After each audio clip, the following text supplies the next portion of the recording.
今日から8月いっぱいまで雨でいいです。皆様の絶望と悲しみと怒りと嫉妬と不安と恐怖と拭いきれない欲望と共に寄り添ってゆく世界一最低で優しいチャンネル、ネガティブチャンネルへようこそということでね。そうね、思えばそう世界を滅ぼそうとするチャンネル、ネガティブマンがお送りするね、ネガティブな冷え冷えとしたこのね薄汚い部屋のね唯一綺麗な背景からお送りするね。皆様と寄り添っていきますからね。人生に絶望している人、うんざりしている人、憎しみや怒りの炎に燃える人、悲しみに暮れる人ね、いつもあなたの味方です、ね、いつもネガティブマンっていうねイカれたパンク野郎がね常にあなたのそばに寄り添っているとね、辛い時には思い出してください。寄り添ってますからね。というね、僕の大嫌いな宗教じみたことを言うつもりはないんで、いや本当に寄り添ってますからね。全世界のね苦しむ人のそばに常に寄り添う男ですから。ね、いろいろなね愚痴や悲しみ怒りをあなたの気持ちをねぜひとも聞かせてください。それはそうと知ってですね、私の今日の話はそうですね、大人になれなかった私たちっていうことですね。題名をつけるとそのね。ビッグカメラ個人研究予告。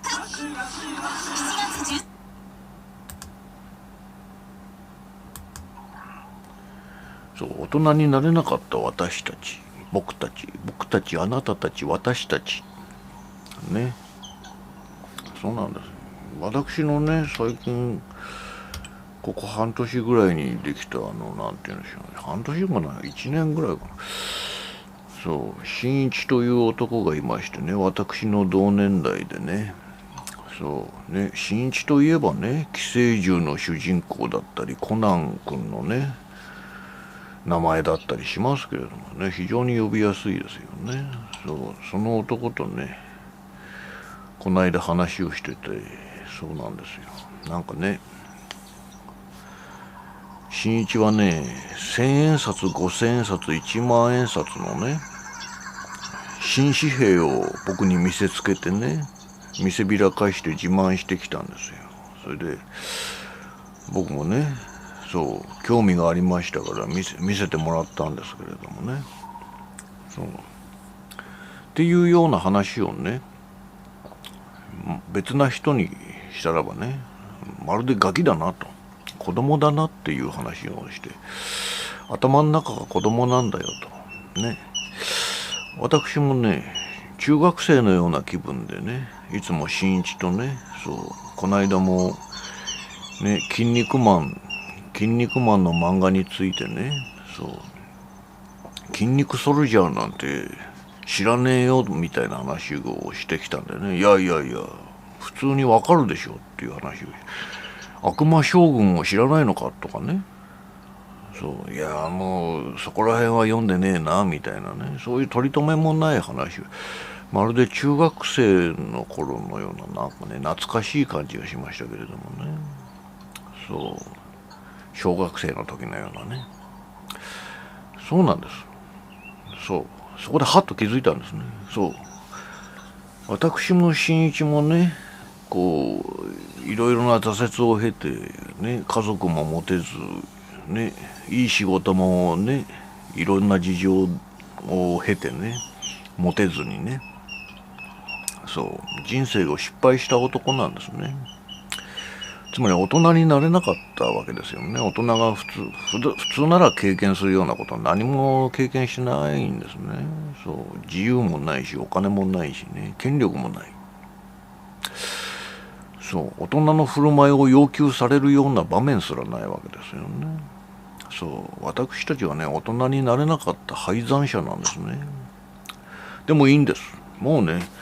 イベントがね、親の死と自分の死しかねえよなっていう話を新一とよくするんですけれどもね、その通りなんですよ。そう、お互い結婚すればいいじゃないかみたいな話もしますけれどもね。まあ私は由美ちゃんとできるか怪しいですね。極めて怪しいですけど、とにかく考えてみればね、とんでもなくね、子供のままなんですね。いや、大人の振る舞いをしようと頑張ったね、人生のいろいろな場面がありましたけれどもね、結局のところね、ろくでもないね、年老いてろくでもないおじさんになっただけでね。そう、それではっと気がつくとね、小学生や中学生のようや高校生のようなね、会話を繰り広げているわけですよね。うん、全く大人になれませんでしたね。そう、人生の敗残者なんですね。で、そう、落ちこぼれというか負け組というかね、苦悩を背負いながらもいやいや生きているというか、それはそれとしてですよ。つい昨日のことですよ。いつもね、私が労働場にチャリンコを漕いでいくときにね、こうなんかろくに学校も行っていないようなね、10代の男女がこうだべっているね箇所があるんですね。駅の裏通りあたりみたいなところでね、駅を数駅またぎますからね、私ね、チャリンコでね、ボロボロのね。そしたらばなんか僕が通る時に何か言ってるなと思ってたんですよね。そしたら昨日ね、ようやくヒアリングができましてね。そう、落ち武者じゃねって言うわけですよ、僕を見てね。そうだそうだって言うわけです。あれ落ち武者じゃねって言うわけですよね。おおみたいなね、変な盛り上がりがあるわけですから、なるほど、俺はそうか、落ち武者と言われてるんだなっていうね。そう、ボロボロの自転車マイカーをね、マイカーをまたいでね、こうね、非常にこう苦悩に満ちた顔でね、こうやってこう挑発でね、そうまたね、これ子供の頃からですけども、額が広いですからね、なんかもう遠目から近くに来てももう落ち武者に見えるんでしょうね、子供たちにとってはね。落ち武者ね、昨今時代劇が激減しているのにね、10代の彼らの頭の中のワードにですよ、落ち武者っていうワードがあるっていうことにまずびっくりしましてね、面白いなと思って、で私を見て落ち武者だっていうわけですよね。いいんですよ、バカにしてもらってね、全く問題ないんですけれど、むしろね、うまいネーミングだなと思ってね。そう、私としてはね、爆竹のね、この間亡くなった桜井敦をイメージしてね、こう美しいね、ビジュアル系のね、美しい男のつもりでね、世界一美しい長髪の似合うね、ダメ人間と思って自転車を漕いでいるわけですけど、彼らにとってはね、そうなんです、落ち武者に見えるんですね。落ち武者、全くおっしゃる通りだなと思って、そう、落ち武者ですよね。そう、ブーン拙く破れ去った敗戦して落ち延びてきた落ち武者なんですよね。若い頃は侍を気取ってね、いろいろ夢や希望もありましたよ。しかし戦いに敗れて、なぜかね、こう挑発でね、なんかこ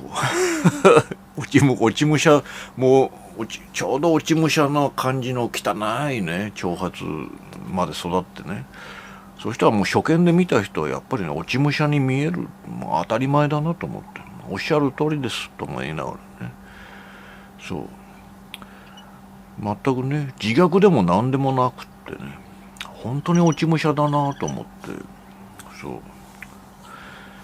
だもんでね、そうなんです。私や新一はねもうそうなんですね。そう大人になれずにねここまで来てしまった、そう夢破れ希望破れ、そう大人になれなかった落ち武者なんだという話をねしてみたかったんです。そう私は落ち武者でもあります、ネガティブマンはね。それでは今日もありがとうございました。ご視聴ね、よろしければチャンネル登録、いいねボタンを押していただければっていうねセリフをね言うのが YouTuber なんでしょね。よろしくお願いします。それでは今日にも明日にもね世界が滅びますように、皆様といつも一緒にいますよ。ありがとうございました。